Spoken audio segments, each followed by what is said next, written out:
अस्सलामुअलैकुम, welcome back to my YouTube channel. उम्मीद करती हूँ आप सब खैरियत से होंगे। जैसा कि आप जानते हैं सर्दियों के मौसम की शुरुआत हो चुकी है। बहुत से लोगों को जुकाम, गला खराब, चेस्ट इन्फेक्शन और खांसी की शिकायत होती है, तो इसीलिए आज हम बनाएंगे बहुत फायदेमंद कहवा।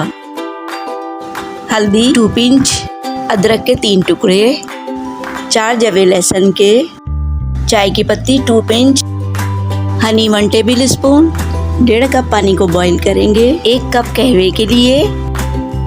अब लहसुन के जवे डालेंगे। लहसुन एंटीबैक्टीरियल होता है, ये आपको वायरल इन्फेक्शन से बचाता है और जरासीमों से महफूज रखता है और ये ब्लड प्रेशर को भी कंट्रोल करता है। अब डालेंगे अदरक, ये सांस के निजाम को दुरुस्त करती है और चेस्ट इन्फेक्शन से महफूज रखती है। अब डालेंगे हल्दी।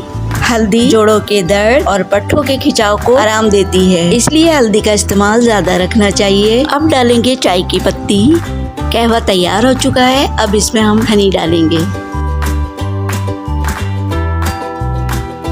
अब इसको छानकर हम कप में निकाल लेंगे। इसको पीने के बाद आपको किसी भी मेडिसिन की जरूरत नहीं पड़ेगी। ऐसे ही मजेदार रेसिपीज के लिए लाइक, शेयर एंड सब्सक्राइब करें। मिलते हैं अगली वीडियो में नई रेसिपीज के साथ। दुआओं में याद रखिएगा। अल्लाह हाफिज।